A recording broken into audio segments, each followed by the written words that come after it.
The upcoming update 2.0.1 focuses on two areas. The first is a large-scale reworking of 4 game maps and a small rebalance of 1 more map. The second is about varied game modes. 4 events will take place one after another, and each one has its own special gameplay. Let's start with a detailed overview of the maps. You don't need coded optics to notice the changes on Erlenberg. The castle has grown to become a full-fledged close combat battleground.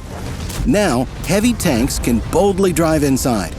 It's worth it because whoever wins the battle for the castle gains a beautiful view of the surroundings and safe passage into town.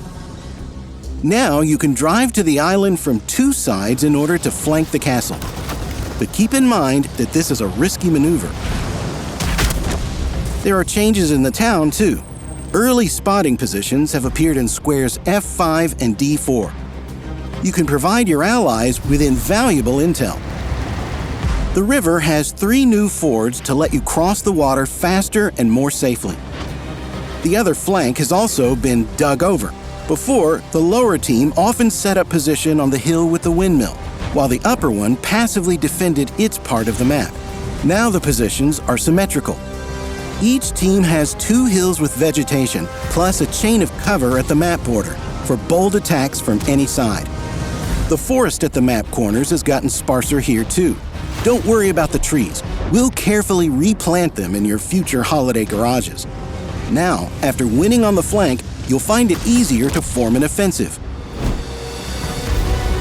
Fjords has plenty of changes too. For example, the sniper position in squares D7 and E7 has been improved. It's become more intuitively understandable. However, now it's easier to fire at even without spotting who's there. The hill on line 8 has gotten much smaller. The eastern team now has a new, fast passage to positions. The zone for medium tanks on the A and B lines has been significantly expanded. This will give you more room for tactics. New positions for scouts have appeared on the central field. Since the eastern team usually occupies the hill in the center, the western team has gained a similar location in square D4. A new passage across the river has been added at the starting position for the western team. Now it's easier to fight your way through. And there are other small improvements throughout the map. Highway has been cured of old ailments.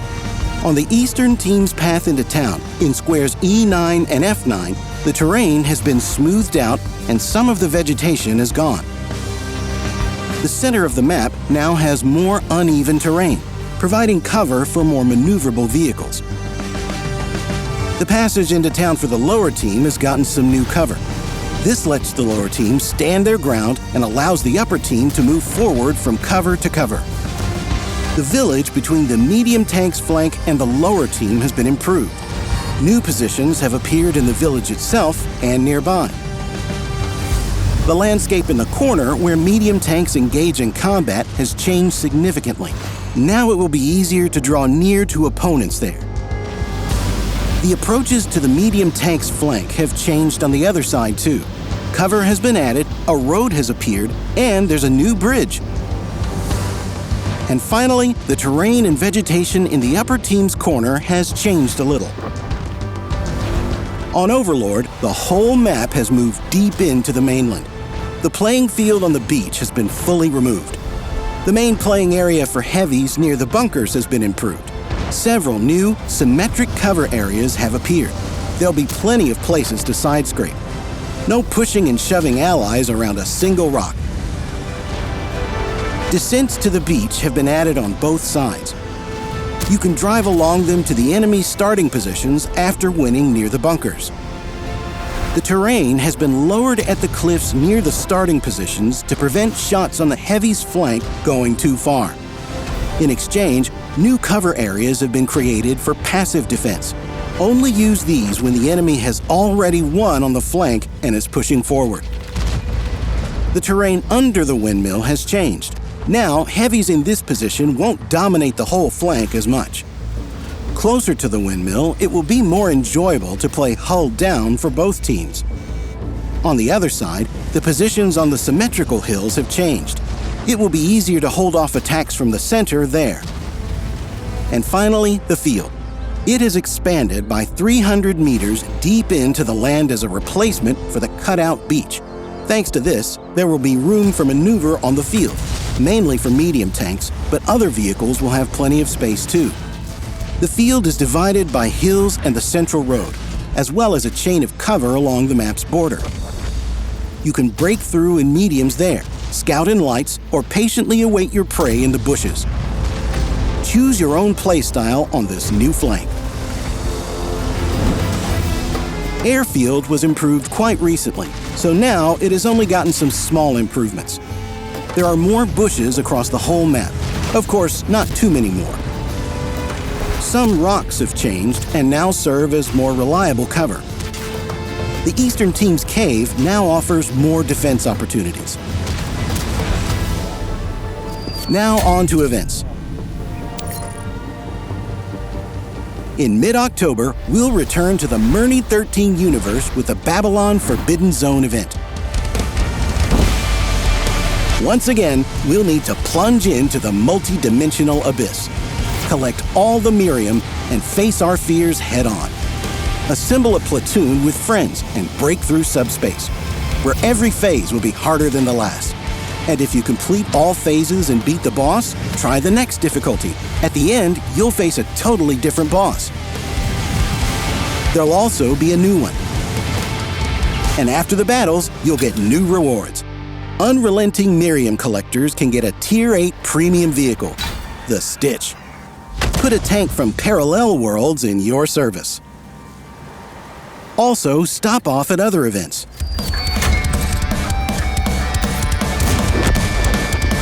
You may remember Arcade Cabinet Equalize from the recent launches, and it's coming back for weekends in mid to late November. Be sure to try it. In this mode, Tier 1 to 10 vehicles can take part in the same battle on an equal footing. Low-tier tanks get their HP and other characteristics boosted. It's only here you can find out which is best, the Leopard 1 or just the Leopard. Steel Hunter is back. The Battle Royale mode starts in mid-November. Its UI has changed significantly, in the same vein as the 2.0 Garage. The battles will still be the same exciting, everyone-for-themselves confrontations, in solo or two-tanker platoon format. Hunt for steel prey, become the last commander standing, and receive well-earned rewards. These include new themed customization elements that can make you a real steel hunter even in random battles.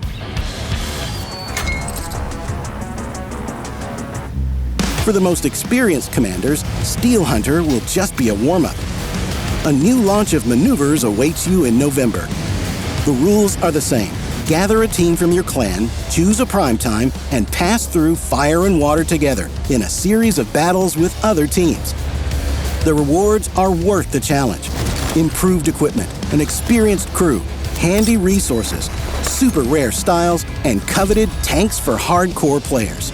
The ST-62-2 in its new Second Wind style, the Object 907, the T-95E6, the M60, the Super Heavy VK-7201, and also the T-95 FV-4201 Chieftain. Yes, that one. And with the Guardian of Crowns style to boot. Good luck in maneuvers, Steel Hunter, Babylon, and Arcade Cabinet. Check out the improved maps and give us your feedback. See you on the battlefield.